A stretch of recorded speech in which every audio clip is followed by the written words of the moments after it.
polynomial px are x coordinates of those point which the graph of y is equals to px intersects. देखो, कहता है किसी polynomial px की जो zeros होती हैं, the zeros of a polynomial px are the x coordinates, actual में क्या होते हैं वो एक्स कोऑर्डिनेट्स होते हैं of those points where the graph of y is equals to p x intersect the, किसी भी इक्वेशन का ग्राफ, इक्वेशन है y is equals to p x है, पॉलिनोमियल ऑफ एक्स का है, उसका ग्राफ कौन से एक्सेस को इंटरसेक्ट करता है, इंटरसेक्ट्स विच एक्सेस, बताओ। मैं मतलब ये फिल इन द ब्लैंक्स है, मैं आपको क्वेश्चन शो कर देता हूँ। हाँ, ये देखो बेटा, first question, the zeros of a polynomial P x, एक पॉलिनोमियल है पी एक्स, उसकी जीरोज एक्चुअल में होती क्या है, तो उसने बताया आर एक्स कोऑर्डिनेट्स, वास्तव में वो क्या होती हैं, x coordinate of those point, उन पॉइंट्स के एक्स कोऑर्डिनेट होती हैं where the graph of this y equals to p x intersects which axis, कौन से एक्सिस को काटता है बताओ। Yes, x axis.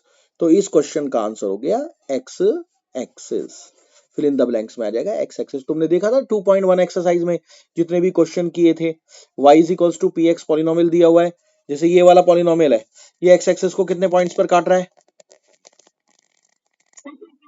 तो इस तो इसकी टू जीरोज हो गई। इस वाले इक्वेशन का ग्राफ, इस वाले पॉलिनोमियल का ग्राफ कितने पॉइंट पर काट रहा है, तीन पे, तो इसकी तीन जीरोज हो गई। तो किसी भी पॉलिनोमियल की जीरोज वास्तव में एक्स कोऑर्डिनेट होती हैं किसके, उन पॉइंट्स के जिन पॉइंट्स पर उस पॉलिनोमियल का ग्राफ किसको काट रहा होता है, एक्स एक्सिस को काट रहा होता है। ठीक है, इसी का और वाला क्वेश्चन देखिए बच्चों, कहता है find the value of b if alpha and one upon alpha are the zeros of the polynomial.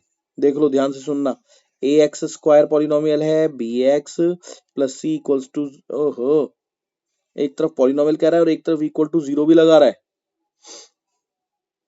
ये जीरो नहीं लगेगा बेटे, ये गलती है इस क्वेश्चन में।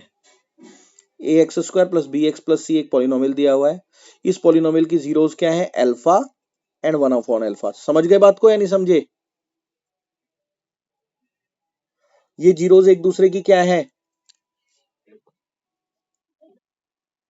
रेसिप्रोकल है। जब जीरोज रेसिप्रोकल होंगी तो प्रोडक्ट ऑफ जीरोज क्या होगा, yes, product of zeros will be one. और जब प्रोडक्ट ऑफ जीरो वन होगा, तो जरा मुझे बताओ यहां से प्रोडक्ट ऑफ जीरो क्या होता है,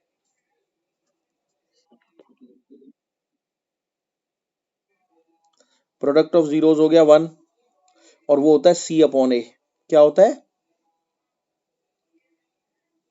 सी अपॉन, तो सी अपॉन ए क्या हो गया, वन हो गया। So this implies that c is equals to a, बोलो, हो गया। अच्छा, एक चीज और समझना, आप आपको वैल्यू निकालने को कह रहा है बी की, किसकी वैल्यू निकालने को कह रहा है, बी की। तो अगर अल्फा और वन अपॉन अल्फा इसकी जीरोज है, तो सम ऑफ जीरोज क्या होगा,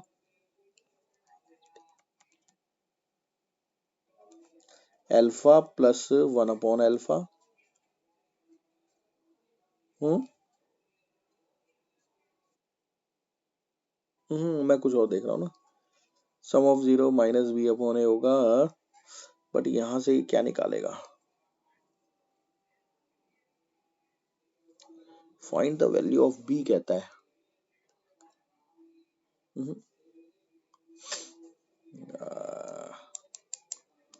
रिलेशन निकलवा रहा है ये इसमें, यहां से अगर हम एलसीएम ले अल्फा, तो ये हो गया alpha square plus one, b का कोई रिलेशन नहीं बनता है ना, c is equals to a हो गया। Hmm, this question will have to be reviewed. इस क्वेश्चन को रिव्यू करेंगे, इसकी क्या कहानी है, ठीक है।